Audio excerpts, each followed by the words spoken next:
Welcome to Don't Wait Till Pigs Fly with host Nancy Becker on Global Voice Radio. Nancy and her guests will share tips and recommendations on moving forward in your life and business now and not waiting till pigs fly. Here's your host, Nancy Becker.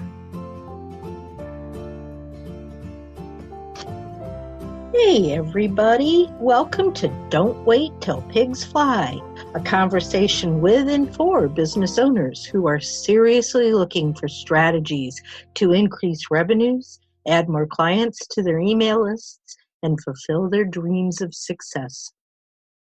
I'm a big fan of The Wizard of Oz, and one of my favorite spots is where Dorothy comes to a fork in the yellow brick road and is asking herself, which way should she go?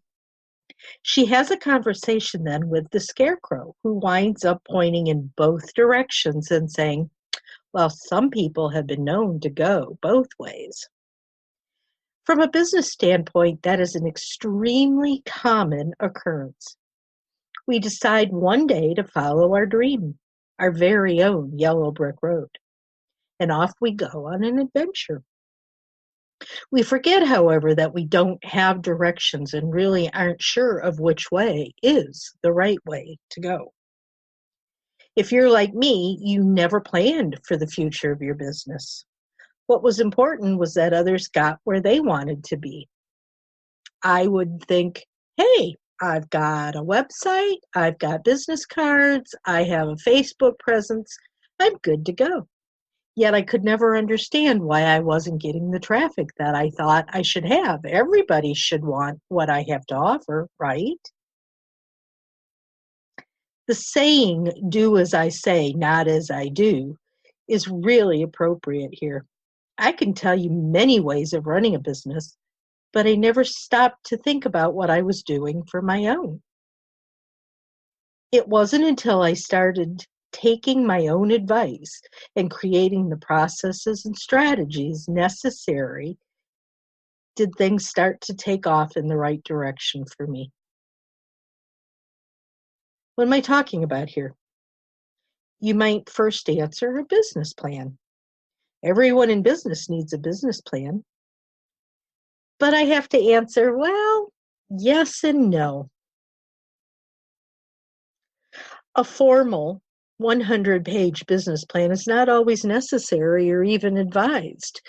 You would want one of those if you were going to the bank or some funding source trying to show them that you have a prospectus and different kinds of things, which will help you get financing coming in to support the business when you're getting started. That's really one of the main reasons for creating a full formal business plan.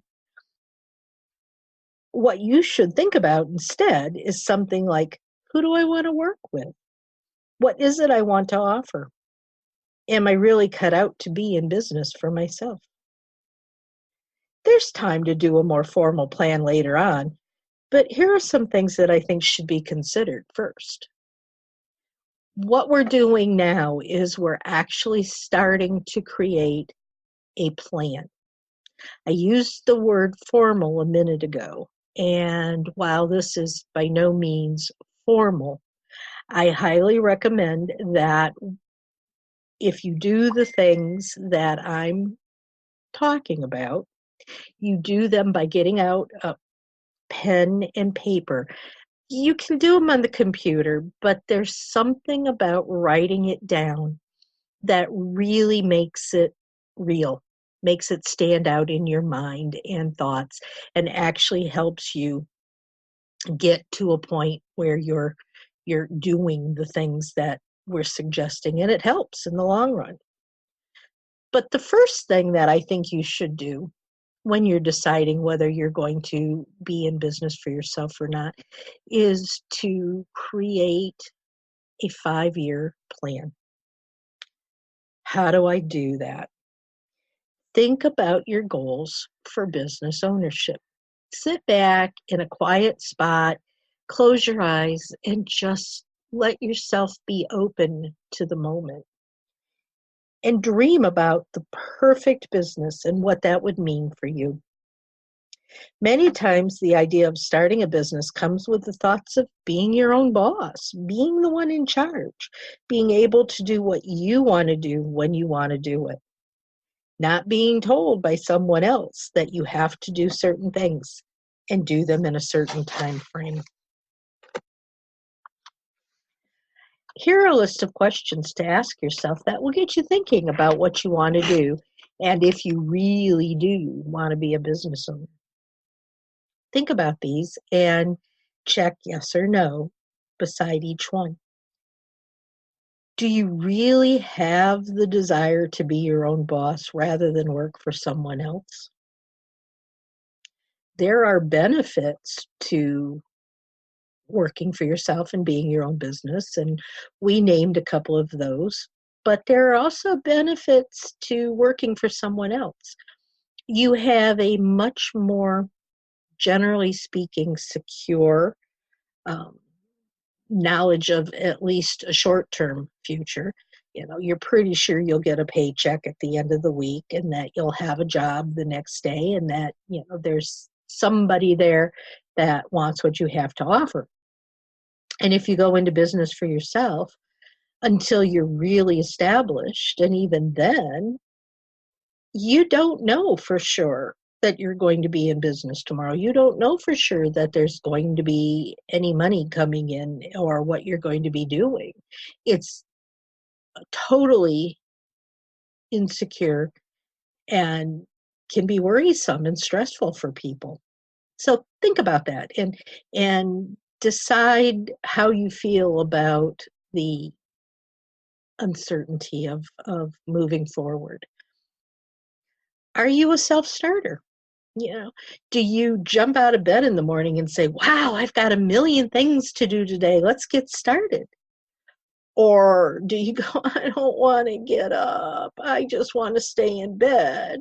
And you hit that alarm clock and let it go back on snooze again for another half hour because you just don't want to start your day. Do you have management skills? At some point in your business, you may wind up having staff or freelancers that are working for you, and even yourself. Are you able to manage yourself? Or do you, if your business is at home and you're sitting at your kitchen table, do you hear the dishwasher calling and say, I got to go wash those dishes? Management skills can mean managing other people, but they can be managing yourself and doing the things that you need to do and knowing that you need to do them and moving forward with them. So do you have those skills? Do you have the ability to say, come on, let's get going and do those things? Are you well organized? Can you put your hands on something? Do you know where it is? Do you know what you're doing tomorrow? Do you have a calendar? Do you have a marketing plan? Do you have things put away where you can find them? Or are you constantly looking for something and not knowing where it is? You need to be well organized if you're going to be running your own business. Going back to the management skills, ask yourself if you can accept responsibility for seeing things through. And that's what we were talking about with, do you hear the dishwasher calling? Or, oh, shoot, I've got laundry that I've got to do. Or do you know that you've got a conference call at 4:00 that you have to be to? And make yourself go to that conference call. If you miss out on a meeting, can you at least accept the responsibility and say, yeah, I goofed up, I didn't get there? Or, if you're asked to do something, do you do it or do you find excuses for not doing it? What about making decisions? Do you take forever to make a decision or do you jump on something right away? Or is there maybe a midpoint that's better? How do you handle making decisions? Sometimes you need to jump on something or it's going to go away. Other times it might not be a good idea to make a quick, rash decision. You might want to take a little bit more time to think about it. So, how do you make decisions? And what about financial resources? Can you afford, for instance, to quit your job and start out in business? Or do you maybe take it slower? Do you decide that you're going to keep your job and do this on the weekends and at night?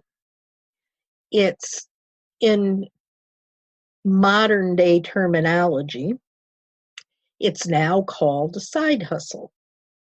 And an example would be somebody who has a full-time job but decides to drive for Uber in the evening. That's their side hustle. They're making a little bit of extra money on the side that they can use for a vacation or for taking their kids to the dentist and get braces or whatever the reason they want a little bit of extra money. They're doing this business on the side. How do you manage running your own business?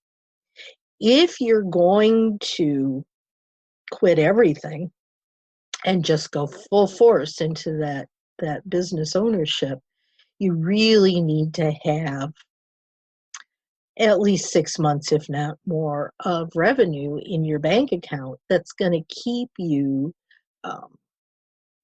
able to buy groceries and pay your bills before you can assume that your business will be taking off and starting to make money. And even then, is it going to be making a profit, or is it just going to be bringing in enough to pay for the bills for the business? As much as we don't like oftentimes figuring out the financial responsibilities in a business, that is so important from beginning to end. And we really need to sit down and think about it and plan for it. Write it down. Get out that profit and loss statement. Get out the documentation that shows how much money you have coming in now that you're living on. How much do you need going forward? And how are you going to get that amount of money coming in should you quit your job? All too often, people will say, oh, I'm fine, I've got it covered, and they'll quit their job, and then they can't sleep at night because they're worried about paying the bills.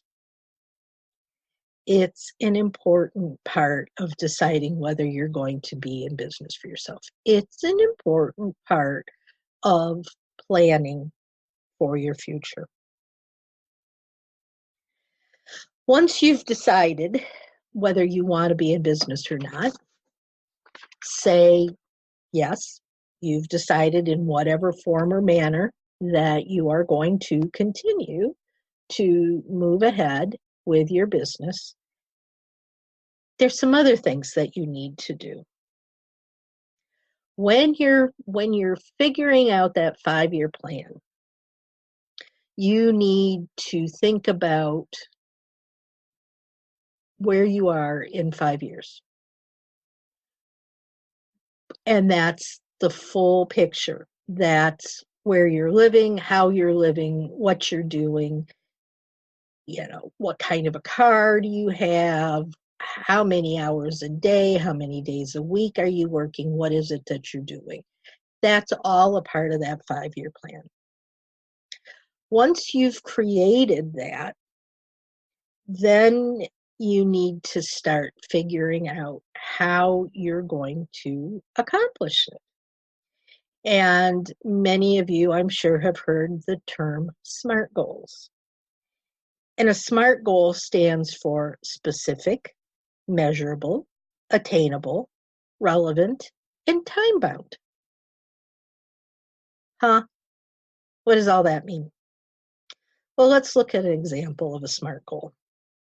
Say you want to have 1,000 names on an email list by the end of August, and it's not quite May yet.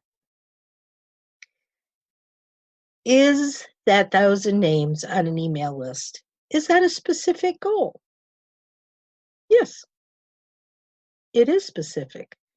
If you said, I want a lot of names, that's not specific. But since you said, I want 1,000 names, you've got a specificity there. You've got something that you can look at and say, yes, I've done, or no, I haven't done. Is it measurable? Yes. Again, it's 1,000. It's measurable. If you've only gotten 50, you've got a long way to go in order to get to that 1,000. So it's giving you something to try to attain. So again, yes, you will know if you get to 1,000 or not. But what about attainable? I just mentioned that. If you want 1,000 names, can you do it? How are you going to do it? Is that totally out of the question? That's a bit harder to answer that if it's attainable or not.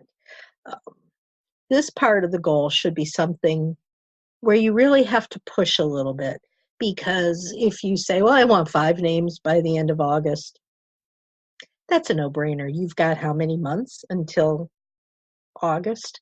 So you need to make it somewhat out there. But is it too far out?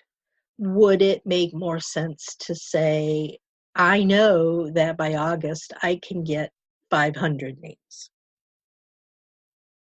Is it attainable or not?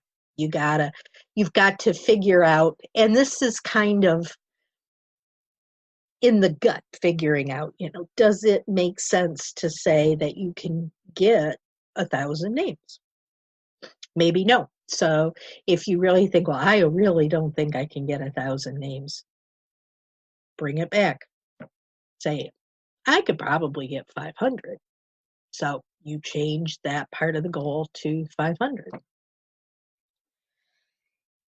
You probably won't accomplish it on either end if it's not something that feels right to you. If you say 5, you're going to go, yeah, whatever, that's ridiculous, and probably not even going to worry about it. So you need to make this particular part of the goal seem doable. That's another good word for attainable. Is it doable? Relevant is the next part. And why should you get these names? And keep in mind that this is just an example. This may not be part of your goal. It is for me. It's something I want to accomplish, is to add 1,000 names to my email list. Why? For me, I need to let people know that I'm here, that I have a voice, that I'm doing a radio show, that I'm creating and running mastermind programs, that if you're a business person that wants to grow your business, you need to connect with me. And if I have people that I know are interested and I can reach out to them and give them information, that's a good thing for me. It's a whole lot easier than just sending out darts to a dartboard and saying, hey, if there's anyone out there that could use my services, and you throw a dart and you hope and pray that it hits somebody. So this particular goal is relevant for me. It's something I want. Is your goal relevant for you?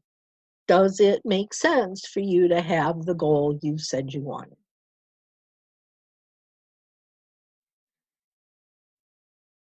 Finally, is it time bound? What does that mean? That means that there's a specific time frame in which you want this to be accomplished. In this example, it's August.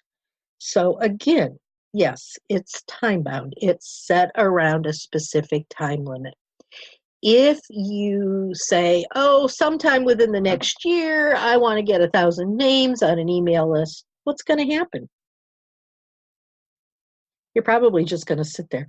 There's no motivation to complete it. There's nothing there that says, I need to act on this. If it's just sometime in the next year, I'm not going to worry about it today. I can worry about it next week. Next week comes, and if you even remember it by that point, you go, still no big deal. I've got a ton of time. I don't need to have this completed anytime in the near future. And it just keeps getting put off and put off. So if you have a time frame in which to get this goal accomplished, you're more apt to do it. Does that all make sense? I hope so. Creating this SMART goal is an important first step, but that's all it is. There's more to it than that. Just setting this goal will not make it miraculously get done. I can say, like I was saying with the time-bound thing, I need to have these and they need to be done by August. Okay. I can just sit there and hope and pray that 1,000 people come to me over the next few months and say, oh, please add me to your email list. I don't think that's going to happen. Do you? I really don't think that I'm going to wind up with 1,000 names on my email list by just sitting there and saying, okay, I'm here and I'm waiting for the emails. It might, but I doubt it. I think what needs to be done is that I have to create a series of what I call small wins to go along with that goal to actively get it accomplished. Mini steps, if you want to use that terminology instead of small wins. What can I do, continuing with this example, to get those names onto my list? I can go to 10 networking meetings and I can talk to 50 people. And I can tell these 50 people about what I do and see if there's some sort of a connection between the two of us, what it is they do, if they're business owners, if they're looking to grow their business, if there's something that is a pain point for them that I can solve.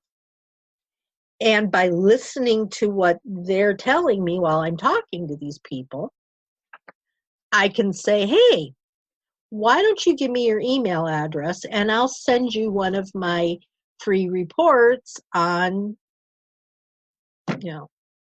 setting SMART goals. And they'll go, that sounds like a great idea. And they give me their email address. I then can say, oh, by the way, I do a weekly newsletter that's just tips and strategies for growing your business. Do you know anyone who might be interested in receiving this newsletter? Can you give me their email and I'll add it? That's a couple of ways that I've now opened up the possibility for adding names to my email list. But if you don't think about these things and create these steps within your process, they're probably not going to happen. You may, if you're going to a networking event, go, this is nice, whatever, and you'll never think about the purpose.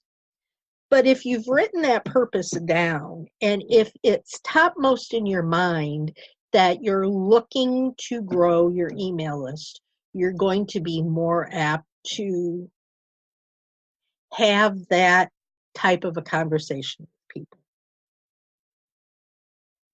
You can do the same thing on Facebook and on LinkedIn. You can set strategies, and you can put up statuses, and you can do topics where you can say, I have this freebie of whatever, and if you're somebody who would like to have a copy of that, send me your email and we'll get it to you. Again, that's another way. And you figure out, using these mini steps, what are the different things that you do and can do in order to get that list of names. I hope this is all making sense. What can you think of that fits into a goal that you have and the mini steps that it will require to get you from point A to point B? Create this plan. I often ask people I'm talking with, who's your customer? Who buys from you? Inevitably, I get, well, everyone can use what I sell. They could. But is that really a true answer? Yeah. If you live in Alaska or the North Pole, do you think that buying an air conditioner might be a top priority for someone? Probably not as important as perhaps a snowmobile to get around in the rough terrain. So if you're marketing and trying to sell air conditioners, you're probably wasting your time if you are focused on sending materials to people who live at the North Pole. You'd be much better off finding people who live in Hawaii or Texas or California, someplace where it gets really hot. They're going to be more interested in staying cool and in purchasing air conditioners. Does that make sense? Again, if you don't know where you're going, anywhere will get you there. If you think that anyone and everyone wants what you sell, you won't sell much. But if you focus on what you have to offer and match that with the group that really wants whatever it is you're selling, you're going to start hearing the money coming in. It sounds simple, but it's not that easy. And again, I recommend that you take some time and think about it. If you have an idea for a business, it might make sense for you to do an informal survey. Ask your friends and neighbors if this is something that they would be interested in, or if they know somebody who might be interested. You can do focus groups. You can stop people on the street and say, hey, I'm doing a research project. Would you mind answering a quick question for me? Do a poll on Facebook in some of your groups and get answers that way. And then if you get the answers that you want, then you sit down and you start to create this plan. Because honestly, if you don't plan, you're actually planning to fail. And that's not fun for any of us. We really want to do the best we can for our businesses and for ourselves. But it is statistically significant that for those who have some sort of written business plan, they are going to be more successful. I hope that makes sense. And if any of you are interested in getting a copy of my SMART goal template, you can reach me at don'twaittillpigsfly.com. You can send me a message at Facebook with BSU Connector. And I'm also on LinkedIn as Small Biz Junkie. Just send me a note or make a comment below this and let me know you're interested in receiving the SMART Goal Plan, and I will get it off to you right away. And by doing that, you're also helping me with my minor step to my goal. So thank you so much. And thank you again for listening. I love having you guys tune in and listening to my tips and techniques to help you grow your business. You can tune in every Thursday at 5 p.m. Eastern for another episode of Don't Wait Till Pigs Fly on Global Voice Radio. Without having cash in our pocket makes it very difficult to climb that ladder of success. But understanding all the ins and outs of finances can be really tricky. And we'll be chatting about how to have the financial backing we need next week so that we can make sure we're as successful as we can be. Thank you all so much, and until we talk again, soar higher. Bye-bye, all. Thank you for listening to Don't Wait Till Pigs Fly with host Nancy Becker. Join Nancy every Thursday at 5 p.m. Eastern on Global Voice Radio.